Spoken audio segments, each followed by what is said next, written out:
Dos carriles de la ruta que va de Escuintla a Tacisco Santa Rosa colapsaron a causa de la lluvia, por lo que el paso por ese sector será irregular. El paso por la circunvalación que va de Escuintla a Tacisco Santa Rosa en el kilómetro 64.9 quedó interrumpido este martes luego de que dos carriles colapsaran a causa de la lluvia. Así lo reportó la Coordinadora Nacional para la Reducción de Desastres. De acuerdo con reportes oficiales, las lluvias se intensificaron después de las 15 horas y se cree que el daño en la carretera se debió al colapso de una tubería subterránea. Por otro lado, en San Marcos, la Laguna Sololá, se reporta un derrumbe que preliminarmente ha dejado 3 fallecidos. En esta emisión tendrá el detalle completo del tema.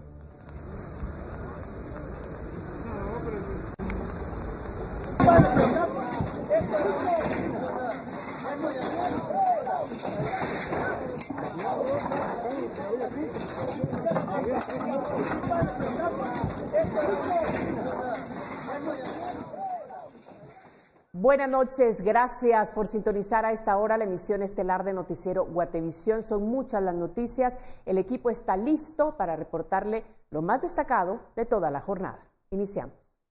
En este mes patrio, te rayaste con las gangas que te trae Agencias Guay para equipar tu hogar. Agencias Guay presenta.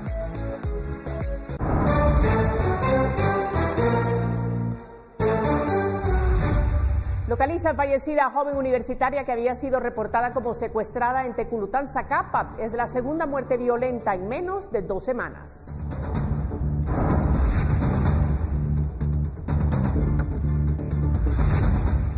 Magistrados conocen solicitud de la familia de Neftalí Aldana para que sea suspendido en la Corte de Constitucionalidad. Presidente y vicepresidente chocan en opiniones.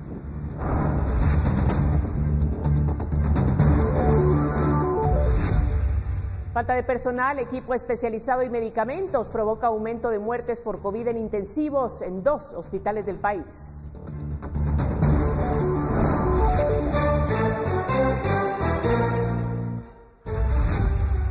Líneas aéreas ya operan en el aeropuerto La Aurora. 3 empresas internacionales inician operaciones en los próximos días.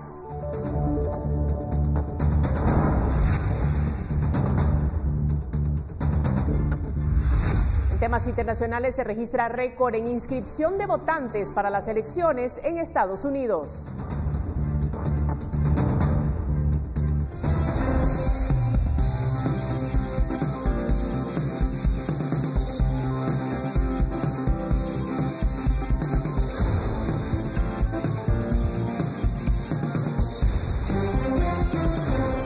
En este mes patrio, te rayaste con las gangas que te trae Agencias Guay para equipar tu hogar. Agencias Guay presentó. Durante el fin de semana, la Policía Nacional Civil realizó operativos para verificar el cumplimiento de la ley seca. ¿Cuáles fueron los resultados? Lo vemos en la siguiente nota. El pasado 1 de octubre, las restricciones presidenciales para evitar la propagación del COVID-19 han cambiado. El toque de queda ya no está en vigencia, pero la ley seca sí, en un horario de 9 de la noche a 5 de la mañana. Durante el fin de semana se capturó a 70 personas por infringir esta medida. Los operativos durante este fin de semana han reflejado que hay personas que están conduciendo vehículos bajo efectos de licor, personas escandalizando la vía pública bajo efectos de licor y otras personas que se han descubierto agrediéndose entre sí, entre unos y otros, pero también se encuentran bajo efectos de licor. Lo importante acá es la denuncia del ciudadano que ha informado lo que está ocurriendo y de esta manera se previene el delito, porque poner a disposición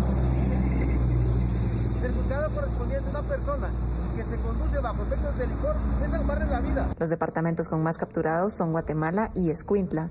En los operativos se ha sorprendido a personas conduciendo en estado de ebriedad, bebiendo y peleando en la vía pública. La mayoría de las capturas se ha logrado realizar gracias a la denuncia de los vecinos. También se han destacado operativos de seguridad ciudadana donde se han capturado a extorsionistas, a presuntos sicarios, a presuntos delincuentes que han sido puestos a disposición del juzgado correspondiente. Los operativos continuarán con el fin de verificar el cumplimiento de las disposiciones presidenciales vigentes, especialmente la ley seca. Reportó para Noticiero Guatevisión, María Olga Menaldo. Y el secuestro y crimen de la estudiante universitaria Litzia Amelia Cordón conmociona a Teculután en Zacapa. Los familiares de la joven el lunes pasado activaron la alerta Isabel Claudina. El municipio es afectado por la violencia. El cadáver de Litzia Amelia Cordón Guardado, de 20 años, fue localizado la mañana de este martes en un terreno baldío en aldea Los Puentes, en Teculután, Zacapa. La joven fue secuestrada el pasado lunes 5 de octubre y sus familiares lo denunciaron, por lo que las autoridades colocaron una alerta Isabel Caudina. La última vez que la vieron fue en el sector de Barranca Seca, en Teculután. Cordón era estudiante de Trabajo Social de la Universidad Rafael Landívar en Zacapa. En Teculután recientemente han ocurrido crímenes en contra de mujeres. El 28 de septiembre pasado fue ultimada a balazos Laura Daniela Hernández Guevara, de 22 años, en Bajada del Río, en ese municipio. La víctima vivía en aldea Barranco Colorado y era maestra de educación preprimaria. Según registros de las autoridades, de 10 víctimas por violencia en Zacapa, 9 son mujeres y 1 es un niño o adolescente. De estas cifras, 6 son adultas, 2 niñas y 2 sin registro. Además, Teculután reporta 169 víctimas de delitos en contra de la niñez y mujeres, por lo que representa una tasa de 186 víctimas por cada 100.000 habitantes. La violencia incluso se ha perpetrado en contra de autoridades. El 4 de mayo pasado fue ultimado el alcalde de Teculután, César Augusto Paz Castañeda, junto a 2 guardaespaldas. El 14 de julio pasado, Rubén Neftalí Paredes, de 56 años, quien desde mayo último funge como alcalde de Teculután, Zacapa, luego de la muerte violenta del titular, resultó herido en un ataque armado. Con imágenes de Wilder López, reportó Edwin Pitán. Y durante la emisión comunitaria de Noticiero Guatevisión, Alberto Toro Bielma conversó con el gobernador de Zacapa, César Paz, para tener información de primera mano sobre el secuestro de la joven universitaria, así como los planes de seguridad que se pretenden implementar. A continuación, parte de la entrevista. ¿Han contabilizado todos los casos en lo que va de 2020 o solamente estamos hablando de estos 3 casos? Solamente estos 2 casos, de secuestro 2 casos. El del niño en Zacapa el 30 de septiembre y el de la niña que apareció hoy asesinada en Teculután, son 2 casos. ¿Usted considera que se trata de grupos delictivos organizados? Los últimos 2 casos casi que no. Es delincuencia común por rescates que iban a pedir por ellos. Ahora, los 2 casos primeros del alcalde asesinado y el atentado que tuvo el alcalde sustituto, Rubén Paredes, sí tienen vinculación, que no se sabe si es político o es o de otra naturaleza, pero ese sí es crimen organizado. Por el momento estamos fortaleciendo a las estaciones de policía en los municipios que más delincuencia está repuntando. Vamos a hacer una solicitud con el señor ministro para ver cómo fortalecemos tanto con elementos como con recursos para dar más protección a la ciudadanía, no solamente de los 2 municipios como Zacapa y Teculután, sino que del departamento en total. Y cambiamos de tema porque magistrados de la Corte de Constitucionalidad empiezan a conocer la cesantía del magistrado Neftalí Aldana, pero aún no tienen acuerdos, mientras que el Congreso de la República, la Presidencia y sectores empresariales piden una solución porque consideran que el Tribunal Constitucional no está integrado. En los últimos días la tensión permanece en la Corte de Constitucionalidad, que este martes logró sesionar, pero nuevamente no tomó decisión en torno a la solicitud de la familia para cesar del cargo al magistrado titular Neftalí Aldana. Por medio de un comunicado, la Corte de Constitucionalidad informó que los magistrados sesionaron este 6 de octubre para conocer la solicitud de la familia de Aldana. Comenzaron a las 9 horas y después levantaron la reunión y la programaron para mañana, siempre a la misma hora. Se expusieron diferentes puntos de vista y se acordó por unanimidad la suspensión de la sesión a efecto de analizar cada una de las propuestas, dice la declaración del Tribunal Constitucional. No se detalló cuáles fueron las propuestas que conocieron los magistrados durante esa sesión. Esta es la 4ª ocasión en la que el Alto Tribunal Constitucional conoce el asunto. Comenzó el viernes 2 de octubre, siguió el sábado 3, luego el lunes último, reanudó hoy y seguirá mañana con el mismo tema, la solicitud de cesar del cargo a Aldana, quien enfrenta una enfermedad que, según los magistrados Dina Ochoa, María de los Ángeles Araujo y Philip Comte, corre riesgo de muerte y por lo tanto la Corte debe de conocer la cesantía. Estos mismos togados se negaron a ser parte del pleno sino hasta que Aldana sea cesado. A eso se suma la vacancia de la vocalía 4ª que dejó Bonerge Mejía, nombrado por el Colegio de Abogados, quien falleció por COVID-19. Aldana fue nombrado por la Corte Suprema de Justicia, organismo que actualmente no está personificado en alto tribunal con togado titular ni suplente, porque María Consuelo Porras renunció de la magistratura suplente para ser fiscal general desde 2018, reportó Edwin Pitán. Bueno, y las diferencias entre el presidente Giammattei y el vicepresidente Castillo se volvieron a evidenciar con las opiniones que cada uno tiene sobre el estado actual de la Corte de Constitucionalidad. Además, la Junta Directiva del Congreso se posicionó junto a Giammattei. Hacemos un llamado a la presidenta de la Corte de Constitucionalidad como representante electa por el Congreso de la República y a los demás magistrados de la Corte de Constitucionalidad que dejen a un lado sus intereses personales a efecto de que estos no interfieran en el mantenimiento del orden constitucional. Es un ente autónomo, pero el trave en el que ha entrado la Corte de Constitucionalidad ha llevado el debate a los poderes del Estado. Pueden decir que no está desintegrada. Yo la verdad no la miro integrada. Opinión opuesta a lo que Guillermo Castillo, vicepresidente de la República, expresó en Twitter. La CC no está desintegrada, pues tiene a los magistrados suficientes que van a analizar su expediente. Y es que fue precisamente a ese tuit al que respondió Giammattei. El vicepresidente puede tener su opinión, yo tengo la mía. Él es abogado, yo no. Pero yo sí sé que estamos viviendo una crisis constitucional. La familia de Neftalí Aldana pidió que al magistrado lo inhabilitaran por la hemiplegia que sufre. De ahí el llamado del Congreso. La Corte de Constitucionalidad se integra con 5 magistrados titulares, cada uno de los cuales tendrá su respectivo suplente. Y del propio Giammattei. Tienen que declarar la cesantía del magistrado Neftalí Aldana. De las instituciones que colocan magistrados en la CC, la que se ha quedado sin representación es la Corte Suprema de Justicia. Ni titular ni suplente. Además, el periodo del actual Tribunal Constitucional finaliza en medio año, en abril de 2021. Con imágenes de Miriam Figueroa, reportó para Noticiero Batevisión, Felipe Garrán.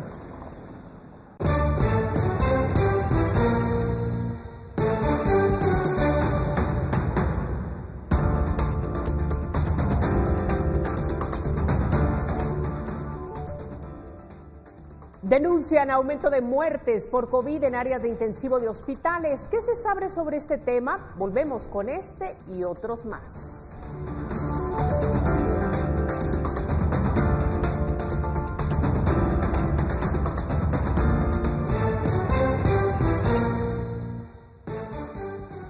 Electroral, el suero oral para todos, presenta. Continuamos con más. La Procuraduría de los Derechos Humanos analiza acciones a tomar con el Ministerio de Salud, pues en 2 hospitales del país el 100% de los pacientes que llegan al área crítica han fallecido, algo que puede deberse a la falta de insumos y personal. La falta de un equipo multidisciplinario integrado para la atención de los pacientes con coronavirus en varios de los hospitales públicos del país, así como la falta de medicamentos, está causando un gran número de fallecidos, según ha denunciado la PDH, quien luego de una supervisión al Hospital Nacional de Coatepeque en Quetzaltenango ha logrado evidenciar que el 100% de los pacientes ventilados acá ha fallecido. En total se reportan 86 decesos. Esta es una situación que ha causado muchas debilidades y que hoy por hoy enfrenta una situación difícil, ya que todos los pacientes que han ingresado a las áreas de intensivo y que han debido ser ventilados han fallecido, lo que evidencia un 100% de la mortalidad. El resto de pacientes que han sido atendidos también tienen una tasa de mortalidad alta de alrededor del 68%, de acuerdo a toda la revisión de los documentos que hicimos durante más o menos 3 días en este hospital. Esta misma situación también enfrenta el Hospital Departamental de Sololá, donde todos los que han ingresado al intensivo han fallecido. En las últimas supervisiones logramos determinar también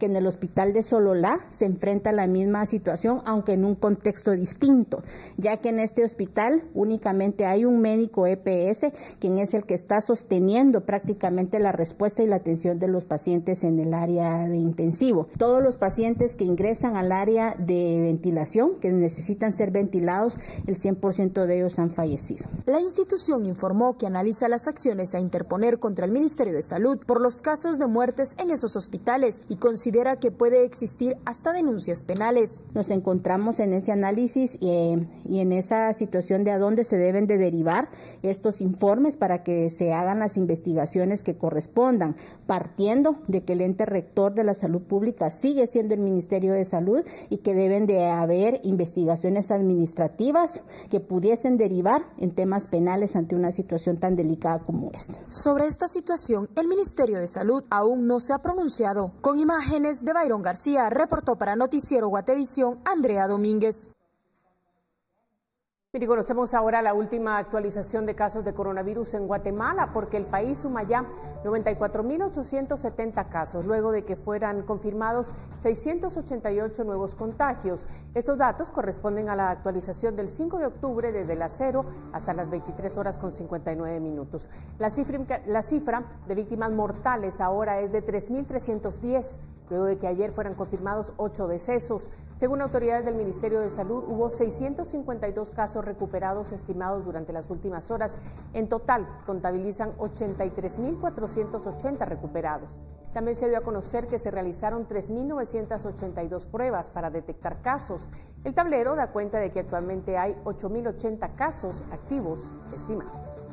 Y continuamos porque las carencias en los hospitales que atienden a pacientes con coronavirus continúa, según lo informado por la Procuraduría de los Derechos Humanos. Aparte de insumos, también carecen de médicos. Carencia de medicamentos para pacientes COVID, equipo de protección adecuado y hasta falta de personal médico y especialistas es parte de los hallazgos de la Procuraduría de los Derechos Humanos en una verificación que realizaron al Hospital de Villanueva, al de Sololá y al de Coatepeque en Quetzaltenango. En el Hospital Nacional de Especialidades de Villanueva, la PDH, tras varias denuncias de familiares de pacientes y personal médico, realizó una supervisión donde se evidenció la falta de medicamentos para pacientes en estado crítico, los cuales son requeridos a los propios familiares, así como reactivos indispensables para poder hacer laboratorios. Además, el aparato de gases arteriales no está funcionando, dejando a los médicos a ciegas, sin saber la capacidad pulmonar de cada paciente, y son los médicos que lo hacen según su consideración. Además, la PDH señala que las mascarillas que usa el personal de atención a pacientes COVID son de materiales cuestionables, así como los guantes, pues se rompen con facilidad, y han detectado que los trajes de protección ahora son reutilizables, algo que pone en mayor riesgo a quien los usa. Ante ello, el Ministerio de Salud señaló que hasta la fecha todo el personal del Hospital de Villanueva ha recibido el mejor equipo de protección y que en ningún momento han sido insuficientes, mientras que los medicamentos son adecuados hasta la fecha. También aclararon a través de un mensaje de texto que a nivel mundial ha existido escasez de algunos, pero que en el hospital han estado en constante monitoreo de abastecimiento para mantener los medicamentos necesarios para los pacientes, mientras que en el Hospital de Coatepeque la atención de los pacientes COVID recae sobre 7 médicos internistas. De estos, solo 5 están ahora, pues 2 se contagiaron. Entre sus tareas también está atender a pacientes con otros padecimientos. Por su parte, Edgar Juárez, director del Hospital de Coatepeque, indicó que en todos los turnos se cuenta con internistas y médicos generales. Además, afirmó que el nivel de abastecimiento ha estado arriba del 80%, mientras que en el de Sololá, según la PDH, la atención de pacientes recae sobre una estudiante que lleva a cabo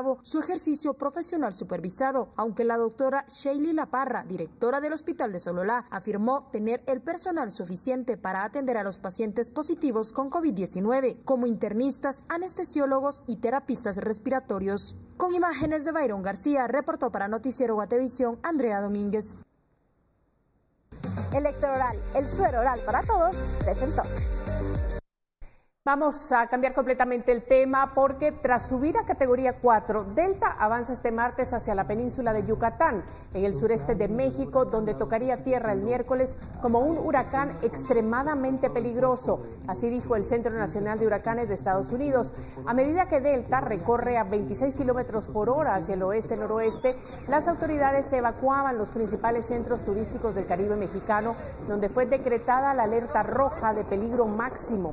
El Centro Nacional de Huracanes prevé que Delta descargue abundantes lluvias en la península de Yucatán y en el occidente de Cuba, para luego enfilar hacia el Golfo de México y tocar tierra el sábado en el sur de los Estados Unidos.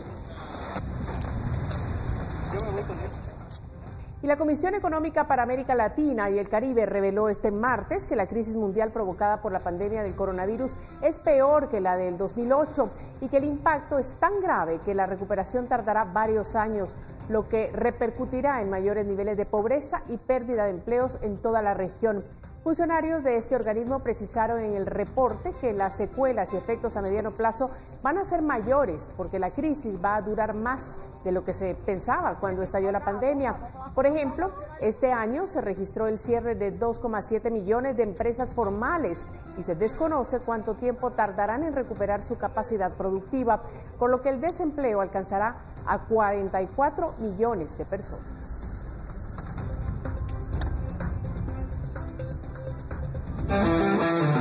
You used the word smart. And if you would have had, let me just tell you something. Shut up, man. Y en las redes sociales se ha viralizado la discusión a gritos entre una mujer que tiene una pancarta a favor del actual presidente Donald Trump y un hombre que porta un cartel en apoyo al candidato Joe Biden en el popular barrio de la Pequeña Habana, donde habitan gran cantidad de migrantes del país caribeño. El controvertido altercado sucedió ayer lunes, poco antes de la visita del demócrata a esa zona de Miami, con motivo de su campaña electoral. En el video se aprecia a un hombre que se identificó a la prensa como Domingo Santana decirle a Sonia San Martín que es una traidora por apoyar a Trump, cuya política en contra de los migrantes latinoamericanos ha sido duramente criticada por organizaciones de defensa de los derechos humanos. En Hoboken, New Jersey, para que sepa. El presidente de los Estados Unidos, Donald Trump, anunció este martes la suspensión de las conversaciones con los demócratas sobre un nuevo plan de ayuda para enfrentar la pandemia del COVID-19 hasta después de las elecciones del 3 de noviembre. La administración Trump y el Congreso habían estado tratando durante más de 2 meses de acordar un nuevo plan de ayuda para hogares y empresas, pero tenían desencuentros sobre el monto. La presidenta de la Cámara de Representantes de Estados Unidos, Nancy Pelosi, arremetió contra el presidente Trump por suspender hasta luego de las elecciones las negociaciones del plan de ayuda por la pandemia, acusándolo de obrar a expensas del país.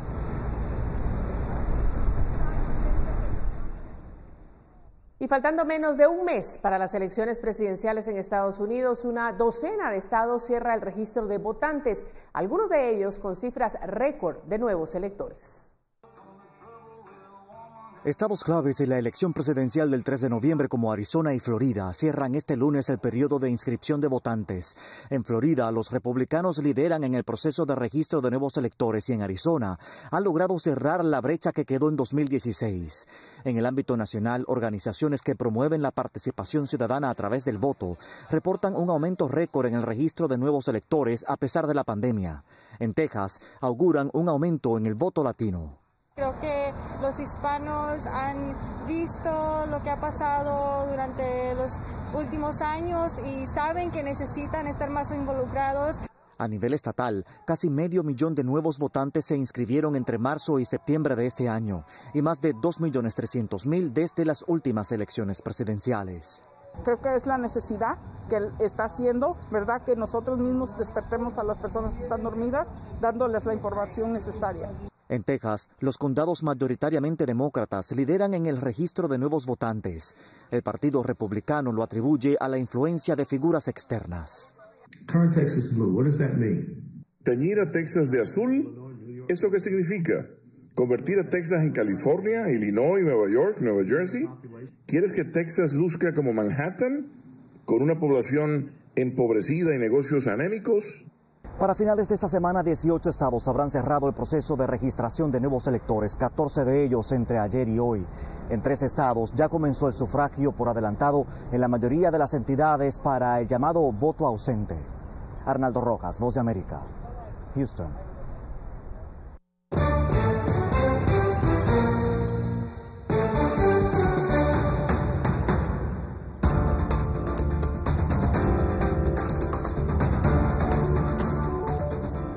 Sospechan de fraude en compra de galletas adquiridas durante el estado de calamidad. Este y otros temas los tenemos al volver de la pausa.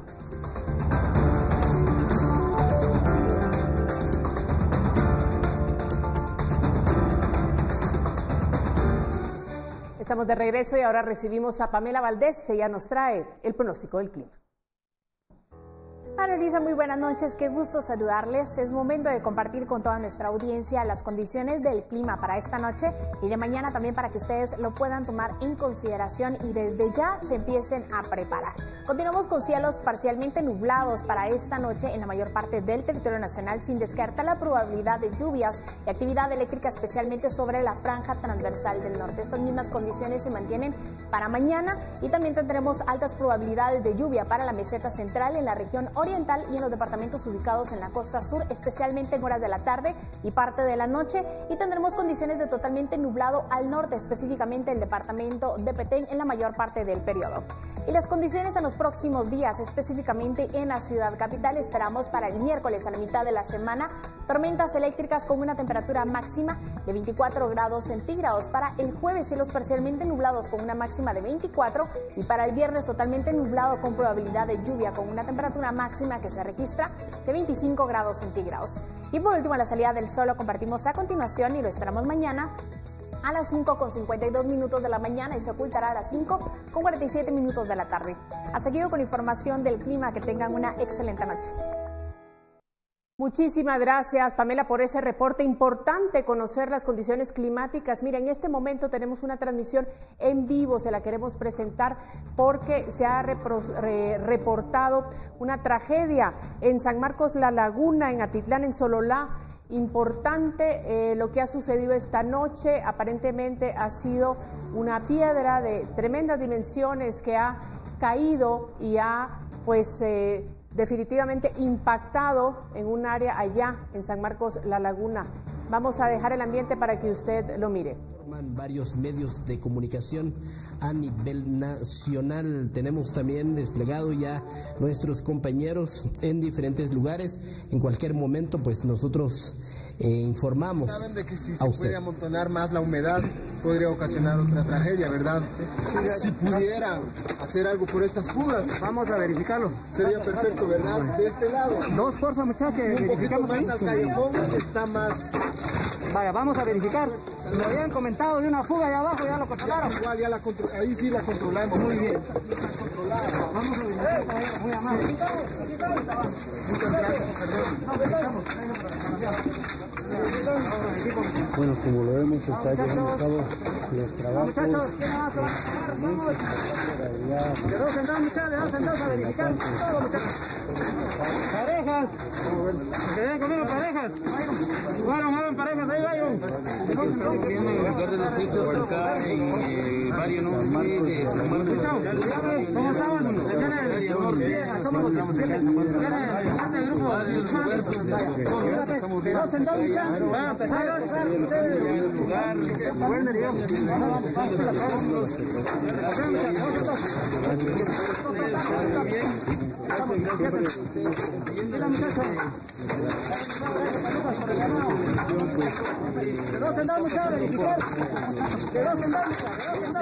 Estamos viendo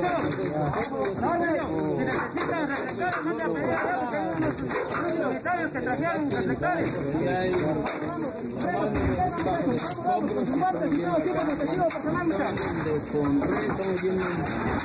instituciones que se están trabajando acá en San Marcos de la Laguna, es en el barrio 1, en el lado norte.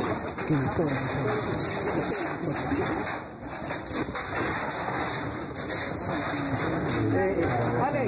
más?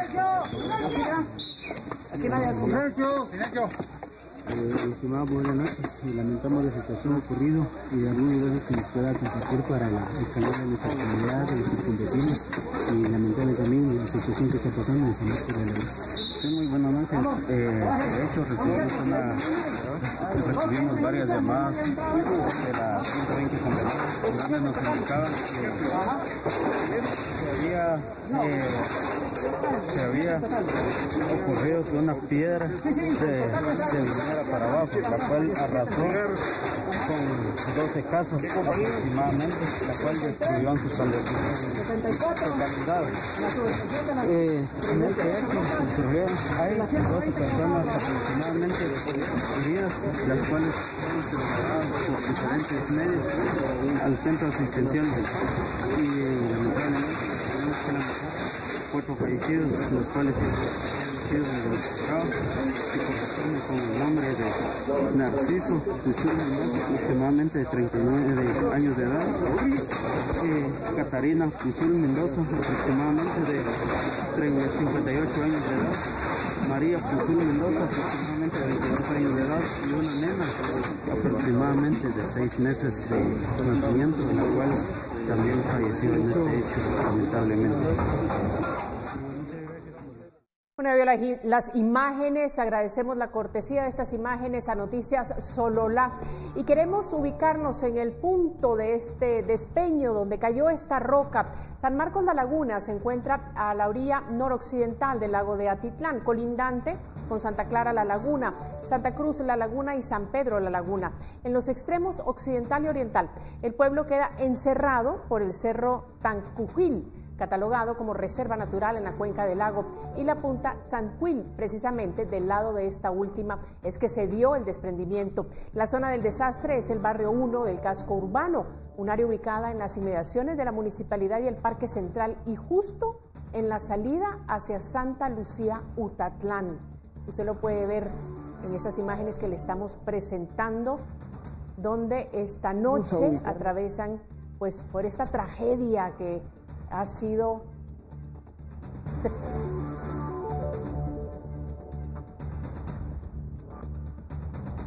Vamos a ubicarnos en el punto del despeño. San Marcos La Laguna se encuentra en la orilla noroccidental del lago de Atitlán, colindante con Santa Clara La Laguna, Santa Cruz La Laguna y San Pedro La Laguna. En los extremos occidental y oriental, el pueblo queda encerrado por el cerro Chancujil, catalogado como reserva natural en la cuenca del lago, y la punta Chanquil. Precisamente del lado de esta última es que se dio el desprendimiento. La zona del desastre es el barrio 1 del casco urbano, un área ubicada en las inmediaciones de la municipalidad y el Parque Central, y justo en la salida hacia Santa Lucía, Utatlán. Bueno, y debido a esta situación que se da allá en Sololá, con este derrumbe, específicamente como ya se lo hemos mostrado en el municipio de San Marcos La Laguna, vamos a hacer un enlace con David de León, director de comunicación de Conred. David, buenas noches.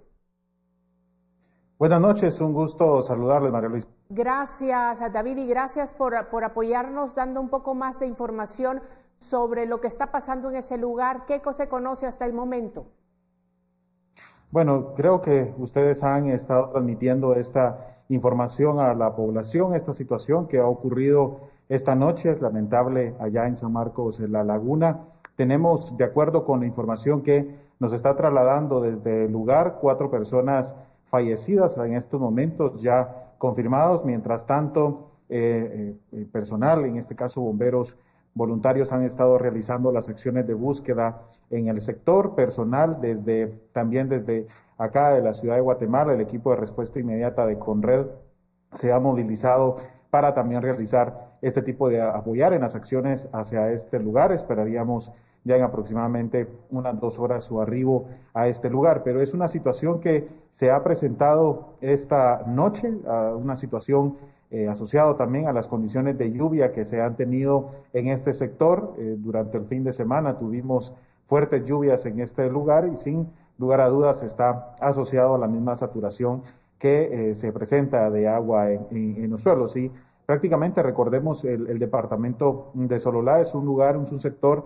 que existe la amenaza a derrumbes o deslizamientos en diferentes municipios. David, hablamos de una roca, decíamos, según las primeras informaciones que tenemos, que cae en el barrio 1 del casco urbano. Suponemos que está densamente poblado. Ya usted ha hablado de 4 personas fallecidas. ¿Están buscando más personas soterradas? La información que tenemos ahorita, que es un proceso preliminar que tenemos hasta este momento, sí es de 4 personas fallecidas, pero no hay un dato determinado de personas desaparecidas en este lugar. Es parte de lo que se está realizando con el apoyo de Policía Nacional Civil en el sector, también con personal de otras instituciones en el lugar, pero es parte de la información también que estará en las próximas horas, estará llegando también ya como un dato oficial que vamos a poder compartir con ustedes. David, una pregunta para las personas que nos están viendo. ¿Tienen habilitados en las cercanías algún tipo de albergue, algún lugar donde puedan acudir las personas?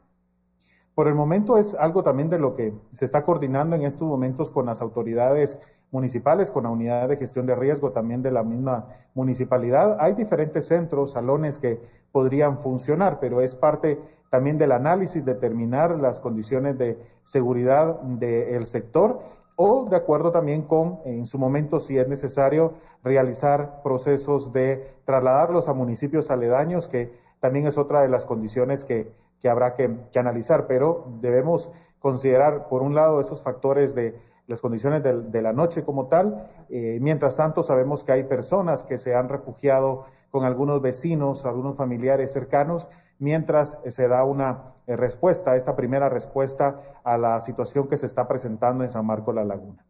Muchísimas gracias, David. Entendemos que es una situación que se registra en este momento, la información es muy preliminar, pero agradecemos mucho el contacto que ha tenido con nosotros esta noche. Un gusto saludarles. Bueno, y por supuesto que nosotros allá con los hermanos de San Marcos La Laguna, esta situación es muy difícil, ya hay vidas que lamentar, vidas que se han perdido, así es que vamos a estar muy pendientes para informarle. Y mire, las fuertes lluvias que se registraron esta tarde en Escuintla también causaron el colapso de 2 carriles del kilómetro 64 de la carretera que sirve de conexión entre la CA2 Oriente con la CA9 Sur. La importancia de esta ruta se debe a que evita que todo el tráfico que va hacia Santa Rosa pase por el casco urbano de Escuintla, también el que va hacia la frontera con México y hacia Puerto Quetzal. Según autoridades, las lluvias arrastraron desechos que son arrojados a un afluente que pasa por debajo de la carretera. La tubería que lo conduce colapsó, provocando el hundimiento de esta.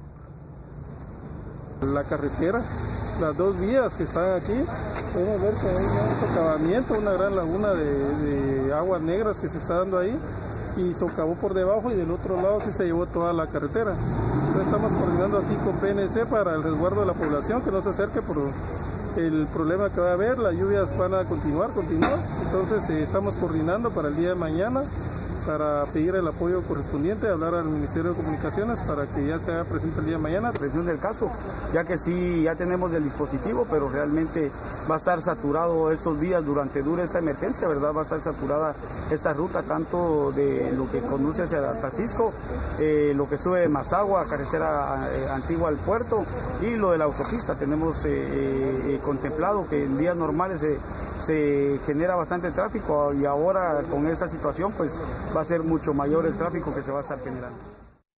Mire, se recomienda por supuesto la precaución y vamos a continuar hablando del clima porque precisamente Clima 340 se llama el proyecto que Insibumi ha lanzado buscando instalar 340 estaciones que permitirán saber en tiempo real las condiciones climáticas según su municipio. Guatemala contará con 340 estaciones climáticas para tener pronósticos precisos y en tiempo real a nivel municipal. El Instituto de Sismología, Vulcanología, Meteorología e Hidrología y las municipalidades serán las encargadas de echar a andar este proyecto. Las estaciones que serán dadas por el INSIBUME estarán en 340 edificios municipales y las administraciones serán las responsables de cubrir el espacio y el internet para su funcionamiento. La idea es poder tener pronósticos mucho más personalizados. Saber cómo está mi área, cómo está mi municipio. Incluso aquí mismo en la ciudad el clima varía de una zona a otra. Entonces la idea es poder tener estaciones en todos los municipios porque con eso podemos sacar un dato mucho más personalizado de cómo está cierta área. Eso le va a servir tanto al alcalde en su área como a nosotros a sacar reportes a nivel general, pero también personalizados. El enfoque de esto es que en algún momento la población pueda estar enterada de qué está pasando conmigo o qué va a pasar aquí en mi pueblo el día de mañana o más tarde. Eso es lo que queremos hacer. Ahorita, pues lastimosamente, no tenemos la cobertura total, entonces los pronósticos son muy generalizados. Eso es lo que hace que muchas veces digan, bueno, llovió y no llovió en mi pueblo, pero es porque tal vez no tenemos una estación ahí. Teniendo una estación, vamos a tener una red mucho más robusta, con mayor cobertura y teniendo datos en tiempo real. Actualmente Guatemala solo cuenta con 80 estaciones convencionales. Ahora, estas estaciones digitales serán capaces de registrar precipitación, velocidad y dirección del viento, así como temperatura, humedad relativa, presión atmosférica y punto de rocío. Con imágenes de Byron García, reportó para Noticiero Guatevisión, Andrea Domínguez. Bueno, y vamos a cambiar completamente el tema, porque Acción Ciudadana denunció al Fondo de Desarrollo Social por una millonaria compra de galletas vitaminadas. Sin embargo, aún no se ha firmado un contrato por la misma. Este jueves, Acción Ciudadana presentó una denuncia contra las autoridades del Fondo de Desarrollo Social. Miembros de la organización acudieron al Ministerio Público a interponer la acción penal por el delito de fraude. Bueno, el día de hoy estamos acá en el Ministerio Público para presentar una denuncia por presunto fraude cometido por el FODES del Ministerio de Desarrollo con la compra de una galleta escolar o para apoyo a la niñez afectada por el COVID, como se dice en el concurso. Sin embargo, nosotros observamos que hay muchas irregularidades en el proceso. El FODES compró 11.1 millones de galletas vitaminadas por 14.6 millones de quetzales. Las galletas serán entregadas a la niñez afectada por la pandemia del coronavirus. Las mismas serán distribuidas en el último trimestre del año. Aunque la compra fue adjudicada, aún no se ha firmado ningún contrato. La pregunta, resulta que se ha hablado demasiado acerca de este tema y lo único que ha salido publicado y lo único en lo que nosotros nos hemos enterado es de que hubo una adjudicación. Más allá de eso, no tenemos ninguna comunicación con el ente que subió el evento, no tenemos nosotros ninguna confirmación de un contrato, yo no he firmado ningún documento. Como consecuencia de eso, nosotros no hemos hecho producto, nosotros ni siquiera hemos tenido la oportunidad de hablar con nuestros proveedores. El ganador del evento fue la entidad continental de alimentos y bebidas, S.A., pero ellos aún no han recibido un pago por las galletas. Incluso no han producido las mismas. Con imágenes de María René Barrientos, reportó para Noticiero Guatevisión, María Olga Menaldo.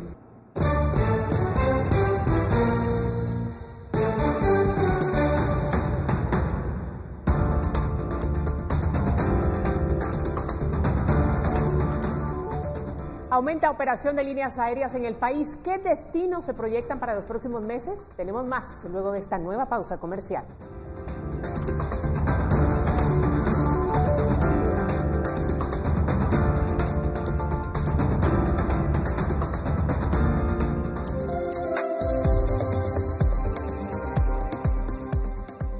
Tenemos más información. La empresa eléctrica informó esta mañana que continuarán durante todo octubre sin realizar cortes de servicio de energía eléctrica para los clientes de tarifa social de hasta 300 kWh, para que puedan ponerse al día con sus pagos y convenirlos por hasta 12 cuotas. En el caso de los clientes que ya tenían convenios y han incumplido con los pagos, EXA les dará opción de reactivarlo o hacer pagos parciales. Esto se da por la finalización del estado de calamidad el 1 de octubre pasado. Según datos de EXA, durante los 6 meses de la pandemia otorgaron más de 27,000 convenios de pago sin cobro de intereses.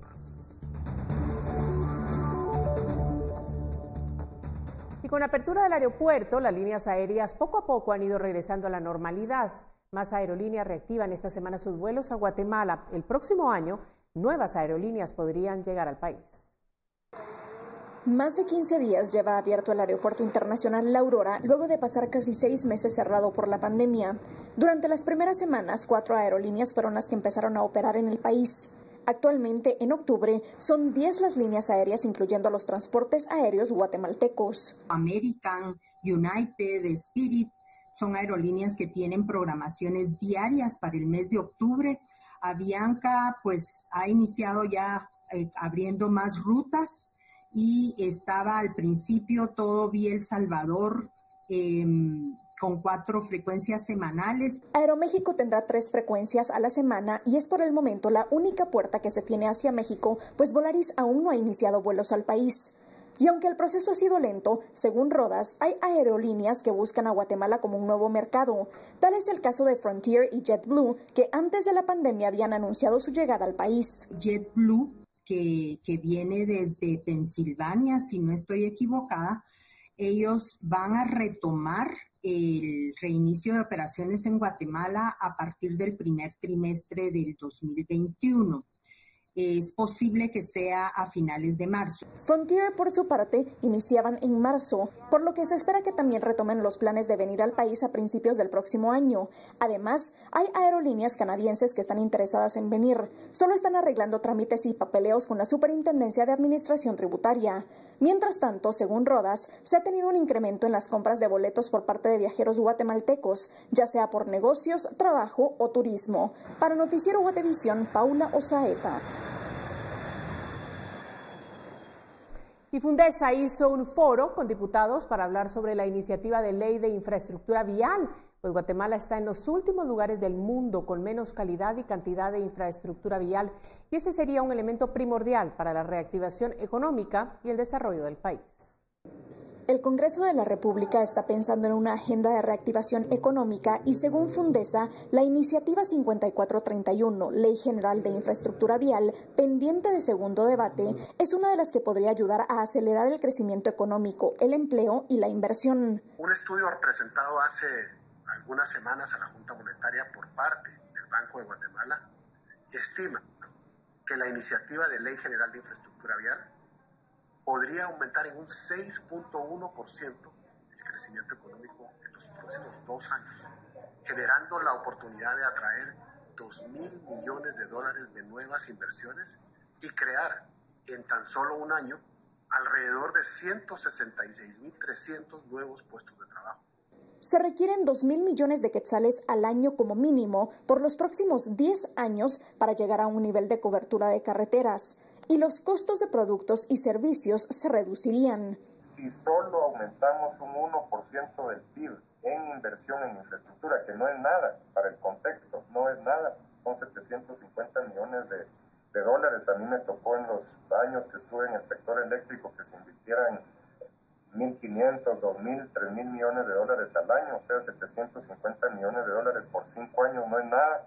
La pobreza extrema se reduciría del 23 al 18%. Colom considera que hay que hacer cambios en el modelo que se ha manejado, teniendo uno nuevo con institucionalidad, derecho de vía, desarrollador, contrato y recursos. Estamos conscientes que con esta iniciativa pues no solo estaríamos logrando ese desarrollo en la infraestructura vial que necesita Guatemala, sino que también la generación de ese desarrollo económico, y más aún ahora que necesitamos esa reactivación económica con la generación de tantas fuentes de empleo. ¿Qué se necesita para que pueda avanzar? Pues generar los consensos acá dentro del Congreso y el poder lograr colocarla en la agenda. Para Noticiero Guatevisión, Paula Osaeta. En otras cosas, el 3 de octubre se celebraron los 30 años de la reunificación alemana, un acontecimiento que mostró la importancia del diálogo para terminar conflictos. El pasado 3 de octubre Alemania celebró el Día de la Unidad, una fiesta que conmemora la reunificación de la República Federal y la República Democrática firmada en 1990, 10 meses después de la caída del Muro de Berlín, lo que significó el final de la Guerra Fría y el comienzo de la integración de Europa.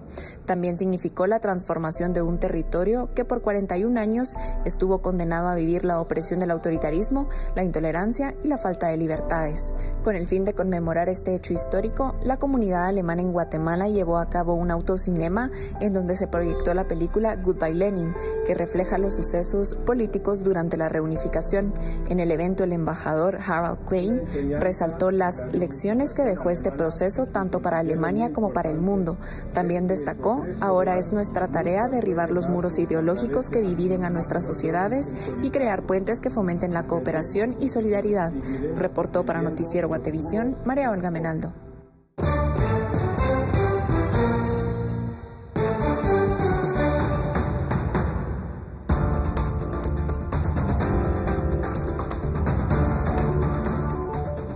MP señala a Alejandro Sinibaldi por desfalco millonario a un banco.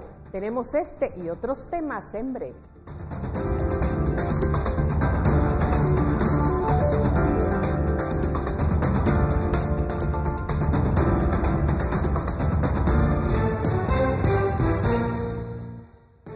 Gracias por continuar con nosotros. Una investigación del Ministerio Público señala a Alejandro Sinibaldi, exministro de Comunicaciones, de participar en el 2011 en el financiamiento del cancelado Partido Patriota.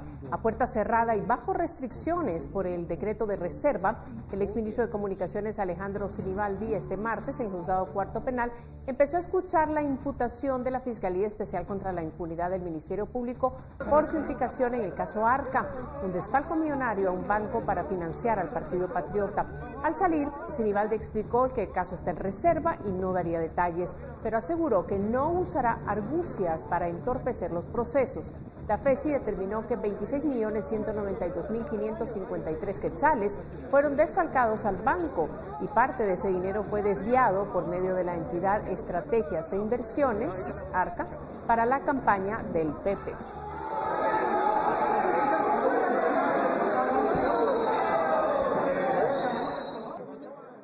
Una información departamental: previo a la instalación de las ventas por la Feria Patronal de Quetzaltenango, el Centro de Atención Permanente realizó el hisopado a 92 comerciantes. Este era uno de los requisitos para que los vendedores se pudieran instalar. Aunque la comuna había autorizado las ventas alrededor del Parque Central de Xela para celebrar la Feria Patronal en honor a la Virgen del Rosario, hasta esta tarde la comuna no había cumplido con medir y entregar los puestos, lo que provocó incertidumbre. Para la Feria Patronal, la comuna había establecido como requisito los hisopados. De las 92 pruebas que el Centro de Atención Permanente hizo a los vendedores, uno de los resultados fue positivo. Los comerciantes piensan que los requisitos previos fueron un engaño y se sienten burlados porque no les han sido asignados los espacios. Para mañana, la celebración en honor a la Virgen del Rosario será atípica y por la tarde en la catedral se permitirá el ingreso en grupos de 12 personas.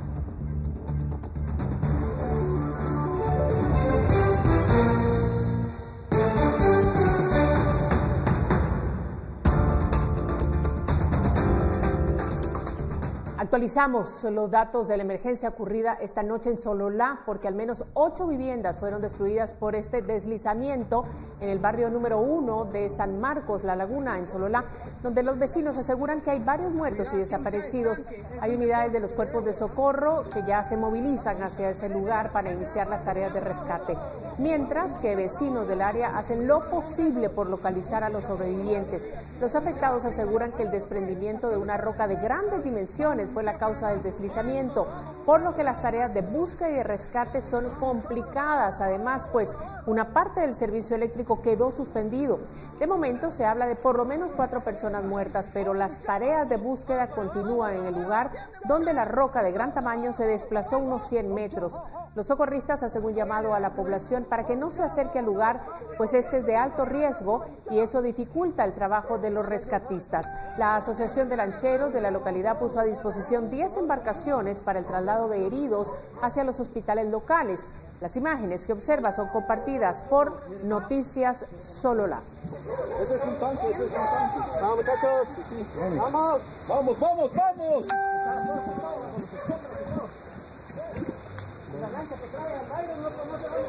Vamos, agente, vamos, agente. Vámonos, vámonos.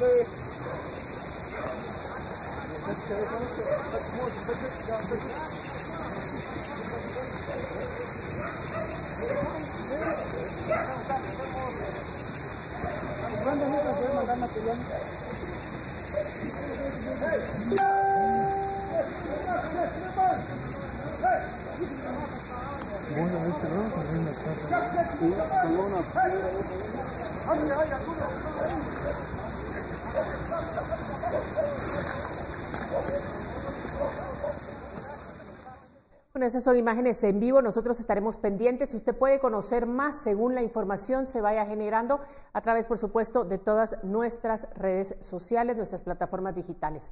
Pero vamos a continuar porque el Ministerio de Cultura y Deportes anunció este martes que el escritor, periodista y editor José Luis Perdomo Orellana es el ganador del Premio Nacional de Literatura Miguel Ángel Asturias 2020.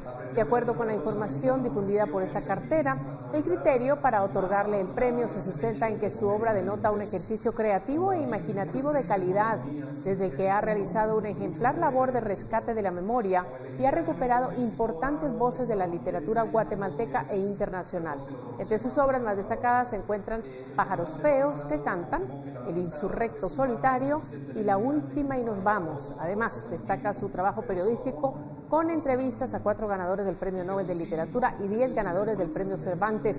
Según el Ministerio de Cultura y Deportes, la fecha de entrega aún se debe definir. Sin embargo, se estima que sea entre los últimos días de octubre y los primeros días de noviembre. Llegamos al final agradeciendo su atención, por supuesto, y recordándole que hay más información en nuestras plataformas digitales. Por favor, visítelas y precisamente vamos a despedirnos con las imágenes de lo ocurrido allá en San Marcos La Laguna. Les recuerdo que vamos a estar recolectando más información ya cuando esta sea generada de manera oficial para trasladársela lo antes posible a través de nuestras plataformas.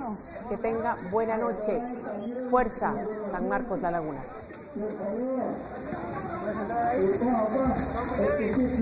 Hicieron.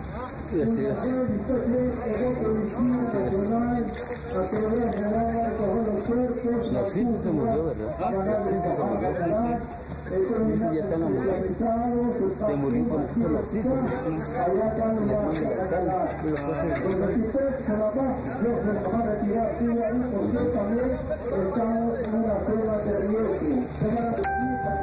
Muchachos, los que van a tener años.